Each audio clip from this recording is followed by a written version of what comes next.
40 of them on the regular would miss a 6 to 7 foot putt. I'm like, this is your job, and you're missing these. Like me and like if we took 50 8-foot putts, we're sinking 25 of them all day. Like, this is your job. How are you not making these putts? I think it's just hard, right? What? You put a ball in a hole. Well, I mean, like, they're the best people in the world at it, and they're not doing that well. It's got the Occam's razor is that it's got to be hard. I mean, so if I gave you 50 attempts at an 8-foot putt, you don't think you could make 20? I honest, with God as my witness, I'm not just saying this to cause an argument. I don't think I would. Oh, you're out of your mind, especially with your DAE math brain. You're making 20 all day. I've never. I mean, I've golfed a few times. I would say putting is the strongest part of my game, just because when you're a complete novice, driving and approach shots are borderline impossible. At least on the green, I've played mini golf, so I kind of understand the concept of what I should be doing. But I don't know, 8-foot putt.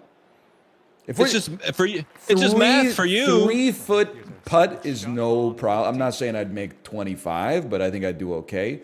8-foot, I think I'm looking at 8 to 12 in the hole. I disagree. I think you're cutting your math stuff short. Speaking of which.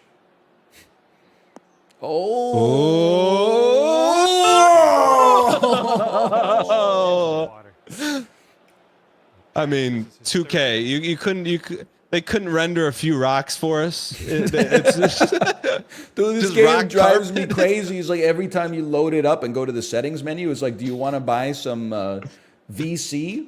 And I'm like, no, I paid like $70 for the game. I don't want to buy VC to get my dude like a golf visor or something like that. It's crazy. Pretty soon, when you buy the VC, there's going to be like a tip screen afterwards. How was your service in the in-game store today? 15%, 18%, pretty good. 20%, wow. I will say, I am pro tipper, but I took my youngest son to a roller skating / arcade hybrid place. Okay, that sounds like a lot of fun. Oh, nice. And they had people working, but they had point of sale, like big iPads. Right, yeah. And, there's someone behind the iPad just to make sure everything's fine. I go to check out.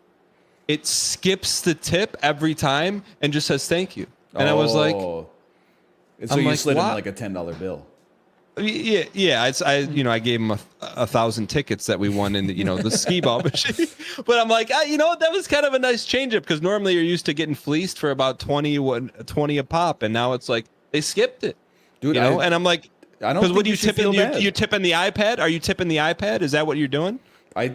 So I would say even like 5 years ago, I mean I wouldn't say I'm pro tip. I would say it's the system. Oh, nice putt. That we were like, I didn't create the system. I was born into this system. And I'm not going to be the guy who's like, tipping is not something we should do. Just pay your workers. But then I don't actually like endeavor to make the workers get more pay. I just stop tipping and put the money in my pocket.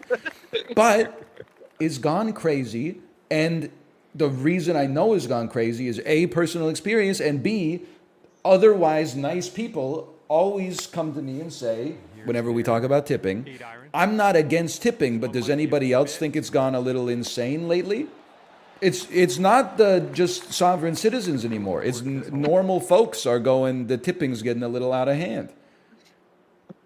I'm going to bring up something Monk asked just because I didn't click on the headline, but I think I read something somewhere where the makers of, I think, South Park created a restaurant where they just paid a really good wage to the waiters and no tipping, but I never clicked on it. Did you ever read about that?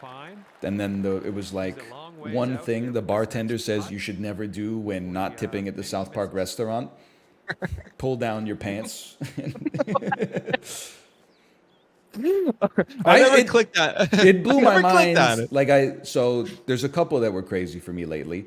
When I went to Subway like 6 weeks ago and they asked me for a tip at the end of the Subway order, I was like, here's your 15%. It's the last time you're ever going to see me.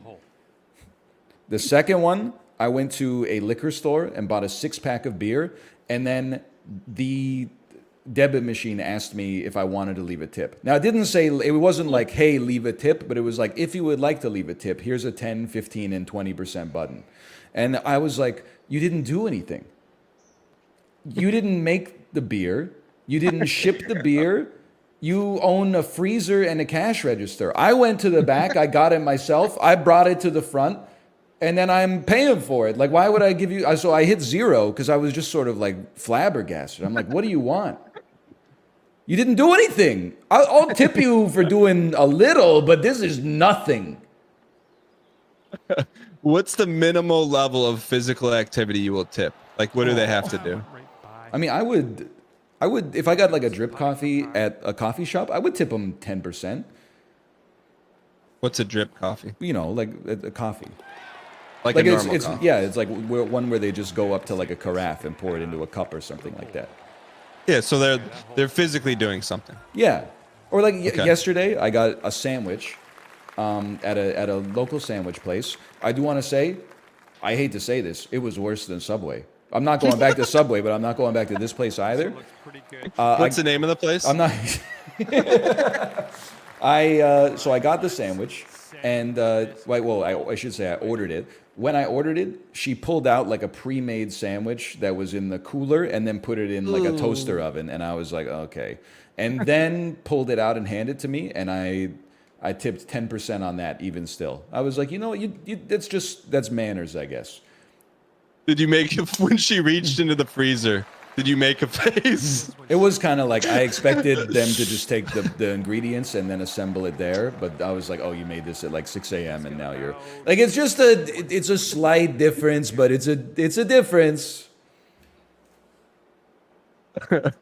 Oh. So when I was at that that roller skating place, a roller rink. Yeah. They had like a little kitchen, and then you can get like pizza and nachos. I'm like, oh, nachos sounds good, you know. And like I know, look, I'm at it's a roller rink, right? I'm not expecting like 5-star nachos. I can imagine. But though. So the nachos were, they gave me like a clear bag, so like a sealed clear bag of corn chips, fine. But then you know those racks that they put Subway bread on? Yeah. She pulled that out and pulled out like a sealed cup of cheese that was manufactured by like some company, and I'm like, okay, that's not what I thought it was. And like the first 4 ingredients were like soybean oil, soybean dextrose, soybean sucralose. And I'm like, these aren't really nachos. And no like, toppings whatsoever. It was just the cheese and the chip. No, I was hoping, you know, I was hoping for like the cup, and then there's the machine where you hit the button. Yeah. You know, what is that? Movie nachos? I would call those like 7-Eleven nachos. Yeah, like that would have been acceptable to me. It's amazing that it can get like even worse than that. Yeah, but I mean, they didn't Been a even good have the cheese in the warmer for you. it was like Room prepackaged. temperature nacho cheese.